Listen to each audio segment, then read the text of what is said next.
I was kind of waiting for something to go wrong. I've tried to start recording a couple of times today, and something always interferes. But fear not. So we've been preparing for a while now for PAX South 2016. It's in a couple of weeks. Just under 3 weeks, basically, if memory serves correctly. Anyway, we've gotten some buttons, but I don't know if you can see. That might be a little... Basically, the plastic on this thing is deformed and not crimped down right. This is from Spreadshirt. It's basically really kind of cheap laser print paper under a badge, one of these kits that you can actually get from like Hobby Lobby or Michael's, one of the craft stores. And they didn't even crimp it down properly. So it's open and there's just a little piece of paper sticking out of there. And I ordered 5 of these, and one of the 5, that is 20%, basically came like that. Yes, I was rather disappointed. I'm gonna pull some things out here. Somewhere.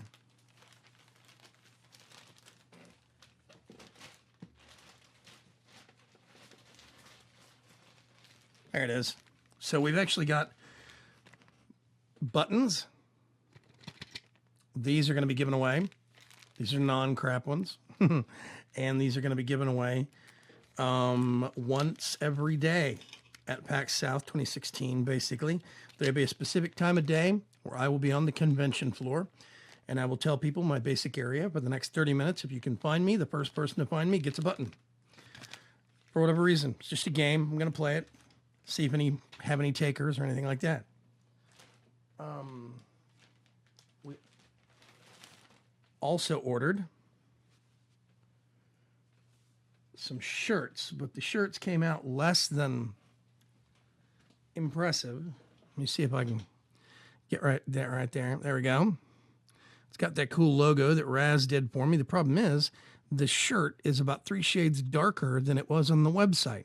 My wife did all the ordering, and when they show the t-shirt color, it's much lighter and the design pops. Well, this comes across as much darker. So you can barely see. Basically, my avatar's sweater or hoodie is the exact same shade as the shirt, which is perfect, but not perfect. It's supposed to be a little lighter or a little darker. Anyway, it looks a lot better on the website, and the printing design, I'm not impressed with. I'm really not impressed with. Also, the design is, in the grand scheme of things. Let me see if I can open this up real quick.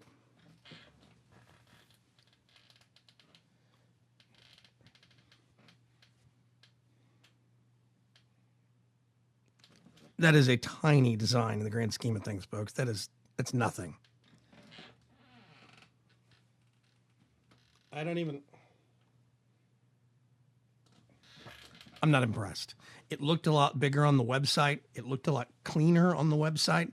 And the print quality overall is just, yeah. So I'm not impressed with Spreadshirt. I'm really not impressed with the print quality that they've actually shown. We have 2 of those shirts for the convention. I've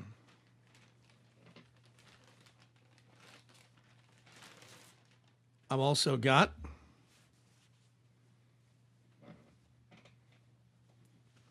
because I'm a Forge Crafter now, I've got a legit Forgecraft 2 t-shirt. Now, why did I do 2? Forgecraft 2 was the first server I played on, like legit played on for the Forgecraft world, so to speak, the Forgecraft universe. FC2 was the first server I stepped onto, so I thought, well, that will be the first one that I actually make that'll be the one I make a shirt logo for. If you're an official Forgecraft member, they have artwork that you can use. That is legit artwork that's been done by Mr. Big Bad Chris himself. And so, yeah, you have access to that artwork and you can order t-shirts. So I actually have a Forgecraft t-shirt. It came across a lot better, but the logo is far smaller on the shirt than it actually looked like on the actual website. Print quality overall on that one is slightly higher, but not much. And needless to say, I'm not impressed with Spreadshirt anymore. I do have a shop set up there. I think it's vaygrim.spreadshirt.com, but the quality of the stuff that they have there, I'm honestly considering just nobody orders anything because I don't push it. I never really tell anybody that I have that site because I haven't really had a chance to sit down and tweak it and get the shop set up. I've just got some basic designs there, but I'm not impressed. The quality of the products overall is very inferior. I mean, this is this new Neewer microphone that I'm still getting used to. Yeah, overall, I'm not impressed with the quality of the products. The printing is very subpar. The sizing is off in comparison to the way you set it up on the website. The color design, the colors of the shirts are pretty far off in some circumstances.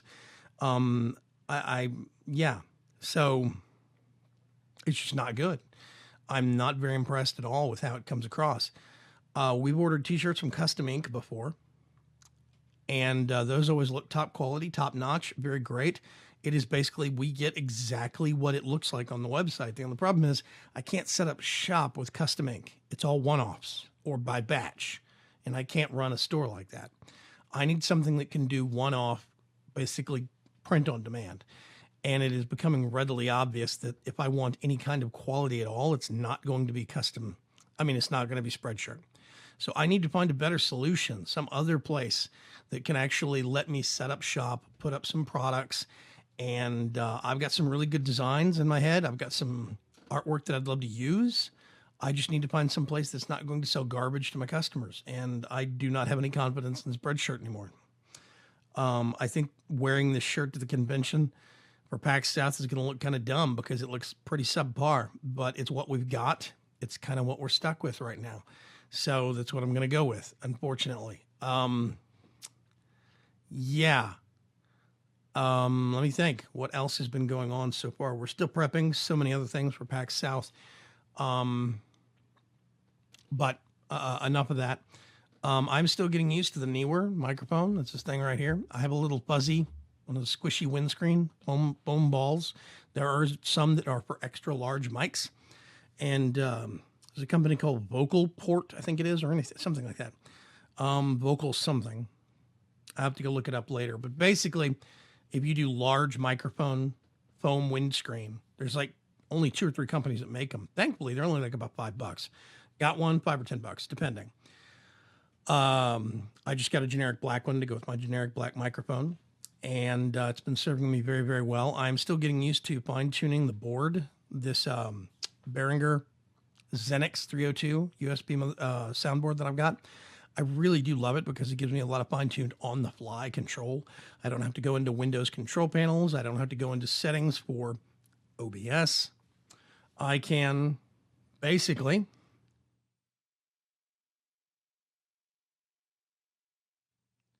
then I can slowly turn it up, and you can hear me turn it up, and I can adjust it as I want on the fly. That's not me sliding any sliders, no BS. That means I can adjust my microphone volume. I can see dynamically, or hear dynamically, my voice in comparison to game audio, and I can actually adjust automatically, or manually on the fly in a game. So if the game audio comes across as really, really loud, I can actually drop that down while I'm recording, which means less editing, and it's really good. I like it. It also gives me some future growth potential long term.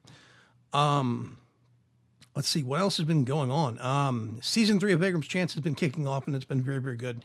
I do apologize for not doing more vlogs, and even some of the videos for the series that I've been doing have been thrown slightly out of kilter because my pace, my work pace, is slightly different now that the wife is actually home because of the whole work thing.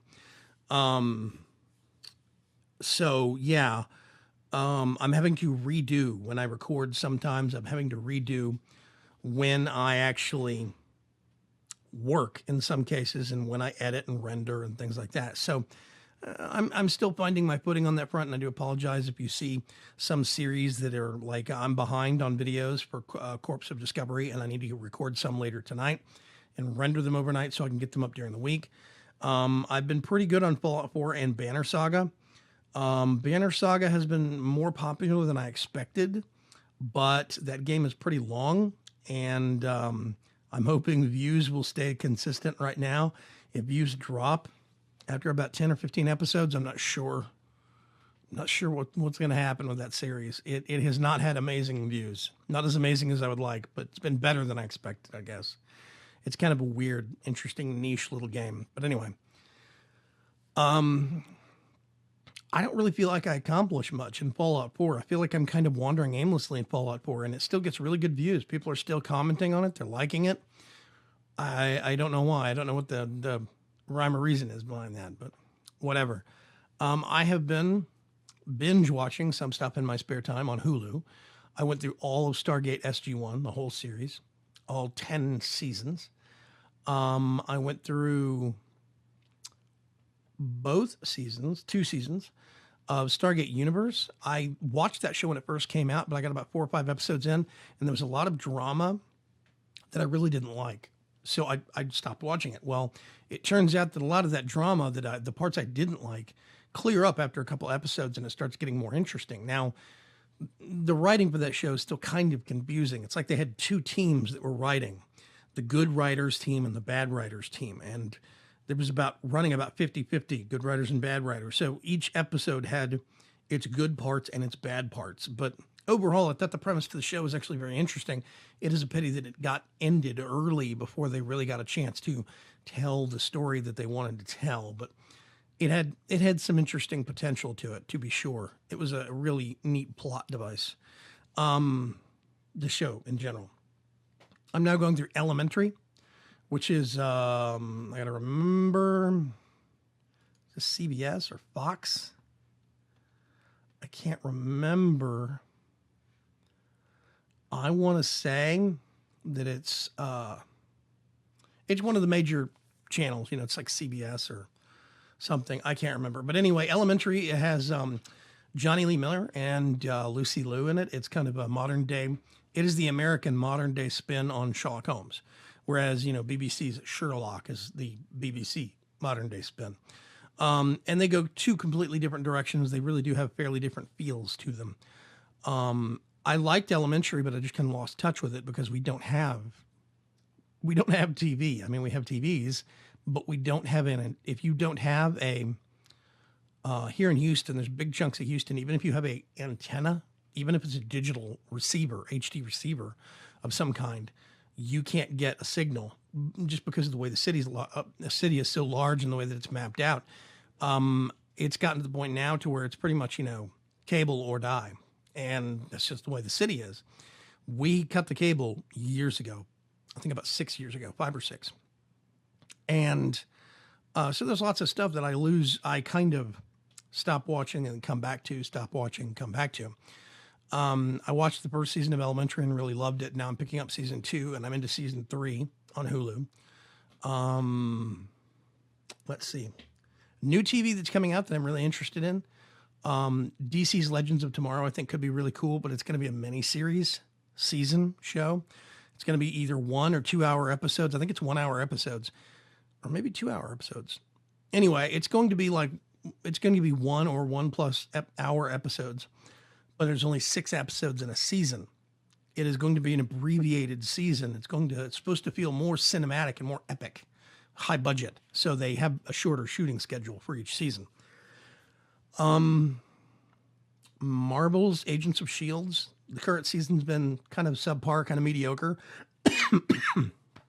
There is a point where you get sick of seeing the protagonists in a show, the heroes that you're rooting for, getting their butts kicked over and over again. They get their butts kicked and they become an underdog. And then they try to fight back, get their butt kicked again, and become even more of an underdog. And this process repeats ad infinitum. And there's a point where they're like 6 or 7 stages down in the underdog ladder rankings where you're just tired of it. You're sick of it. There's only so much butt kicking that you want to see your hero go through. You want to see them get the upper hand some. You want to see them win some. And it gets kind of old. They have been on the ropes so badly in Marvel Agents of S.H.I.E.L.D. that there are points where I really just want them to get a win in some category, some column somewhere on the spreadsheet. I want them to get a win in, and it's just not happening. So I am starting to get a little tired of Agents of S.H.I.E.L.D. I'm hoping that the writing will pick up on that front as they start ramping up for, which one is it? Is it Civil War, Captain America Civil War, I think it is, that's coming out later this year. They will probably start doing some that will tie into that later this year. So I'm hoping, but that show comes back. Arrow comes back. Flash comes back next week, I believe it is. Well, this coming week, basically. I'm recording this on Sunday, this coming week. And yeah, I'm excited to start seeing new episodes of those again.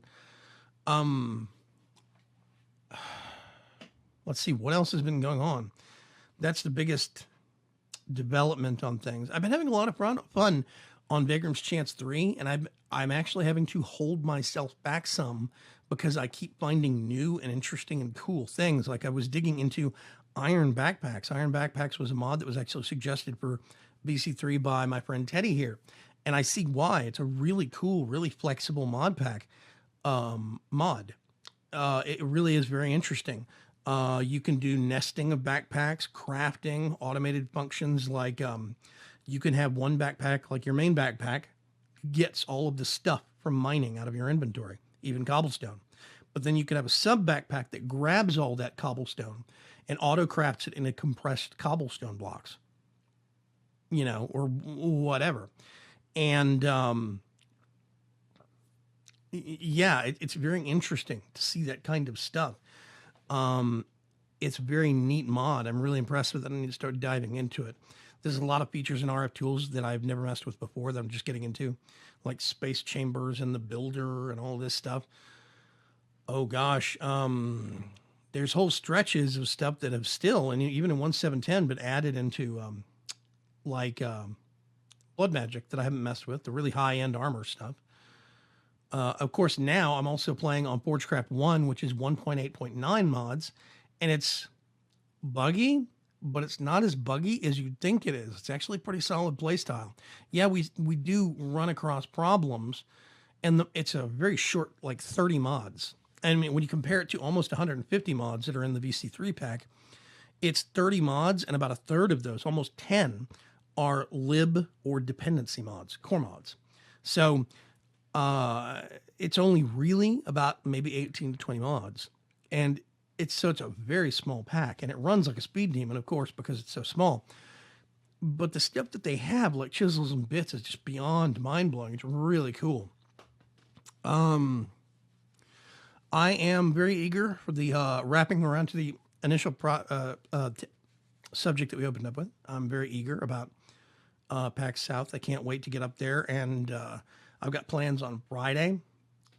Friday is usually the day that you can get some quiet time on the floor with some of the vendors, so you can talk to them about their game, potentially see if you can get like a code for an early release copy or a test copy or something for the games to do reviews and stuff like that. So Friday is going to be my biggest chunk of work day. Saturday is going to be a bit more goof off.